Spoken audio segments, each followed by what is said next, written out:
ये पूरी सरकार की नाकामी है। सरकार पूरी तरीके से फेल है, नाकाम है।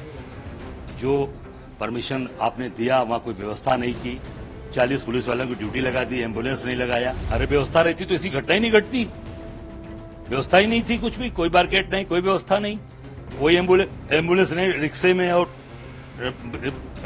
ऑटो रिक्शाज में, रिक्शे पे, ट्राली पे लोग वहां से हॉस्पिटल गए हैं। हाथरस कांड में 121 लोगों की मौत के बाद बवाल लगातार बढ़ता जा रहा है। एक तरफ पुलिस ने एक्शन लेते हुए समिति के 6 लोगों को गिरफ्तार कर लिया, वहीं मुख्य आरोपी देव प्रकाश मधुकर पर 1 लाख रुपए का इनाम घोषित किया गया।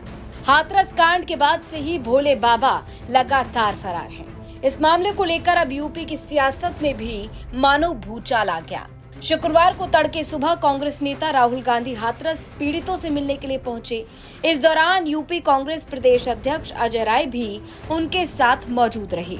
राहुल गांधी ने कांग्रेस नेताओं और कार्यकर्ताओं के साथ मिलकर हाथरस कांड में मरने वाले लोगों के परिवार वालों से मुलाकात की और उनसे बातचीत की।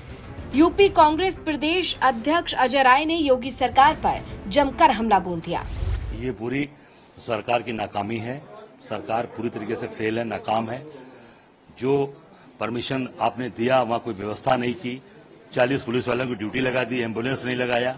तो मैं समझता हूं कि पूरी तरीके से ये सरकार की नाकामी है और सरकार असंवेदनशील है। कल आपने देखा होगा कि कल राज्यसभा भी चली, प्रधानमंत्री जी ने कहीं पर भी हाथरस की चर्चा नहीं की, कोई बात नहीं की, कोई इस पर शोक संवेदना प्रकट नहीं की। ये निश्चित तौर से बहुत ही, मैं समझता हूं कि ये दुर्भाग्यपूर्ण है प्रदेश के लिए और देश के लिए। ये पूरी सरकार की नाकामी है। सरकार पूरी तरीके से फेल है, नाकाम है। जो परमिशन आपने दिया वहां कोई व्यवस्था नहीं की, 40 पुलिस वालों की ड्यूटी लगा दी, एम्बुलेंस नहीं लगाया। तो मैं समझता हूं कि पूरी तरीके से ये सरकार की नाकामी है और सरकार असंवेदनशील है।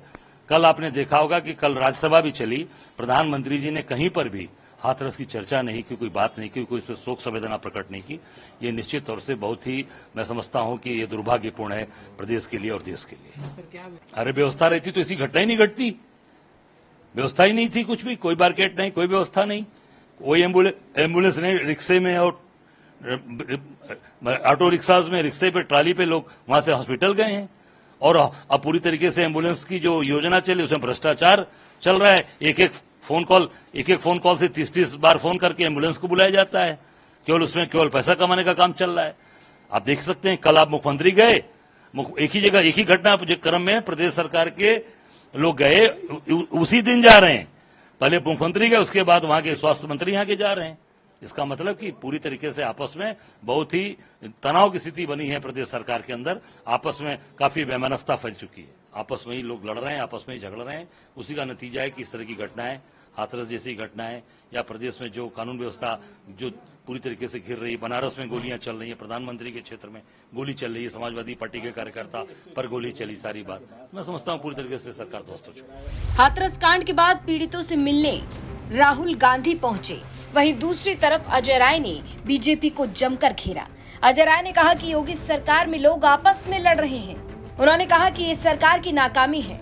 योगी सरकार में आपस में तनाव की स्थिति है और आपस में ये लोग लड़ रहे हैं और इसी के कारण ऐसी घटनाएं हो रही हैं। इसके साथ ही अजय राय ने प्रधानमंत्री नरेंद्र मोदी पर भी हमला बोल दिया। बता दें कि 2 जुलाई को हाथरस के सिकंदरा राव में सूरजपाल और भोले बाबा के सत्संग में लाखों की भीड़ जुटी थी और इसी दौरान बाबा के पैरों की धूल लेने के चक्कर में भगदड़ मच गई और चली गई 121 लोगों की जान। आरोप तो यहाँ तक है कि बाबा के सेवादारों ने भीड़ में लोगों के साथ धक्का मुक्की की, जिसके बाद भगदड़ मच गई। हाथरस कांड के बाद से ही भोले बाबा अंडरग्राउंड है। बाबा के सैकड़ों भक्त घायल हैं, लेकिन बाबा का कुछ अता पता नहीं है। अब इस मामले पर यूपी की सियासत भी लगातार बढ़ती जा रही है। ब्यूरो रिपोर्ट, यूपी तक।